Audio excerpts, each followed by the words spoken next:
자, 여러분. 2026년부터 가족 간 부동산 거래가 완전히 막힌다? 게다가 어마어마한 취득세 폭탄이 떨어진다? 최근에 이런 흉흉한 소문 한 번쯤 다들 들어보셨을 겁니다. 아마 이 얘기 듣고 밤잠 설치신 분들 꽤 많으실 텐데요. 그래서 이번 심층 분석에서는요, 2025년 12월에 실제로 통과된 세법 개정안의 진짜 팩트가 뭔지, 우리가 오해하고 있는 건 없는지 아주 속 시원하게 파헤쳐 보려고 합니다. 자, 바로 들어가 보죠. 오늘 다룰 핵심 내용들입니다. 떠도는 소문의 실체부터 시작해서요. 저가양도와 세금의 원리, 증여세 면제 기준, 그리고 취득세 폭탄의 진짜 진실을 거쳐서 우리가 당장 써먹을 수 있는 절세 전략까지 쭉 한번 짚어보겠습니다. 첫 번째 파트, 바로 2025년 말 우리를 패닉에 빠뜨렸던 그 가족 간 부동산 거래 소문입니다. 도대체 이게 무슨 난리였을까요? 2026년부터 가족 간 부동산 거래 진짜 막히는 거 맞나요? 요즘 가장 많이 들리는 질문이죠.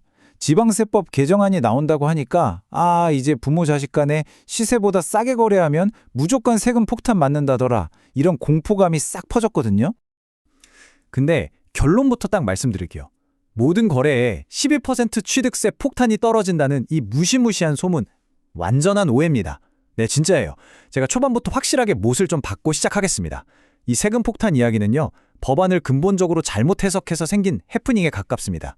그럼 도대체 왜 이런 오해가 생겼는지 두 번째 파트인 저가양도조와 3대 세금의 작동 원리를 보면서 찬찬히 풀어보겠습니다. 자, 여기서 핵심 개념 하나 잡고 갈게요. 바로 저가양도입니다. 부모님이 자녀한테 집을 팔 때 시세보다 팍팍 깎아서, 그러니까 할인을 듬뿍 해줘서 파는 걸 말하거든요. 사실 가족끼리 그냥 재산을 주면 어마어마한 증여세를 내야 하잖아요. 그런데 세법이 딱 허용하는 선 안에서 이렇게 싸게 파는 방식을 쓰면 증여세 부담을 확 줄일 수 있어요. 정말 합법적이고 강력한 절세 전략인 거죠. 근데 이 쏠쏠한 저가양도를 최대로 써먹으려면 세 가지 세금을 완벽하게 알고 계셔야 해요.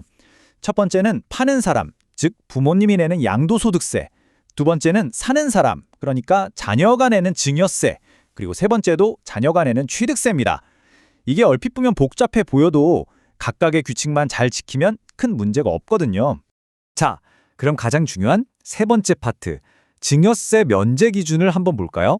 정부가 딱 정해준 안전하게 할인해 줄 수 있는 마법의 숫자들을 공개하겠습니다. 첫 번째로 꼭 기억하셔야 할 숫자, 바로 30%입니다.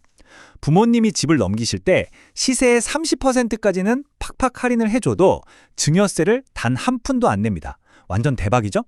예를 들어서 5억 원짜리 집이다. 그러면 30%인 1억 5천만 원까지는 깎아줘도 자녀한테 증여세가 안 나온다는 뜻이에요. 그리고 두 번째 숫자는 바로 3억입니다. 그러니까 할인을 아무리 많이 해주고 싶어도 최대 한도가 절대 3억 원을 넘을 수는 없다는 뜻이에요. 우리 세법은 방금 말씀드린 30% 그리고 이 3억 원 중에서 더 작은 금액을 엄격한 기준으로 삼거든요. 만약에 20억 원짜리 부동산을 판다고 해볼게요. 30%면 6억 원이잖아요.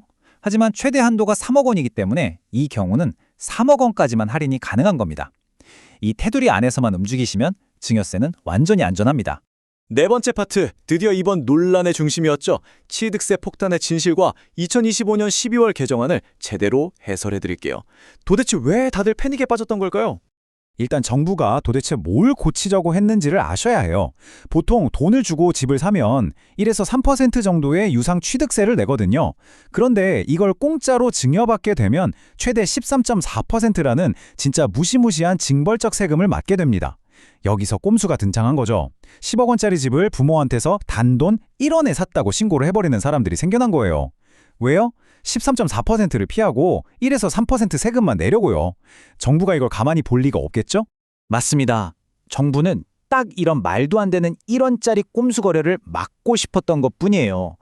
2025년 12월 30일에 최종 통과된 법안을 보면 진실이 명확해집니다.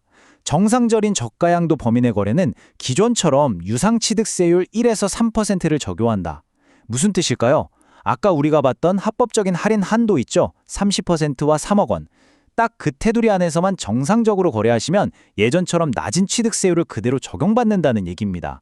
전혀 걱정하실 필요가 없는 거죠. 근데 여기서 잠깐 진짜 주의하셔야 할 디테일이 하나 있어요. 새로 바뀐 법에서 제일 중요한 부분인데요. 만약에 여러분이 할인을 딱 30%나 3억 원 기준의 소수점까지 정확하게 맞춰서 거래하잖아요.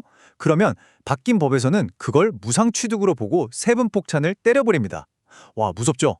그러니까 절세 계획 짜실 때는 무조건 그 기준선보다 살짝 낮게 약간의 여유를 두고 할인 금액을 세팅하셔야 해요. 이게 진짜 핵심 꿀팁입니다. 마지막 5번째 파트, 여전히 유효한 절세 전략입니다. 소문도 풀렸고 수학 공식도 알았으니 이제 현실에서 이걸 어떻게 똑똑하게 써먹을지 볼 차례죠. 선봉적인 저가 양도를 위해서 딱 3가지만 체크해 보세요. 첫째, 그 집이 토지거래 허가구역에 묶여있지 않아야 합니다. 둘째, 자녀가 실제로 들어가서 살 수 있는 실거주 가능 주택일 때 훨씬 유리해요. 마지막 셋째, 아까 엄청 강조했죠. 한도 기준보다 살짝 낮게 잡는 아주 치밀하고 정확한 세금 시뮬레이션. 이건 전문가와 함께 꼼꼼하게 따져보셔야 합니다. 자, 오늘 함께 쭉 팩트 체크를 해봤는데 어떠셨나요? 근거 없는 세금 폭탄 소문 때문에 벌벌 떠실 필요가 전혀 없다는 거 이제 확실히 아셨죠? 법의 테두리와 룰만 정확히 안다면 이런 합법적인 절세의 길은 여전히 우리 앞에 활짝 열려 있습니다. 소문에 흔들리지 마시고 이제 정확한 지식으로 탄탄한 절세 전략을 세워보시는 건 어떨까요? 오늘 심층 분석은 여기서 마치겠습니다. 감사합니다.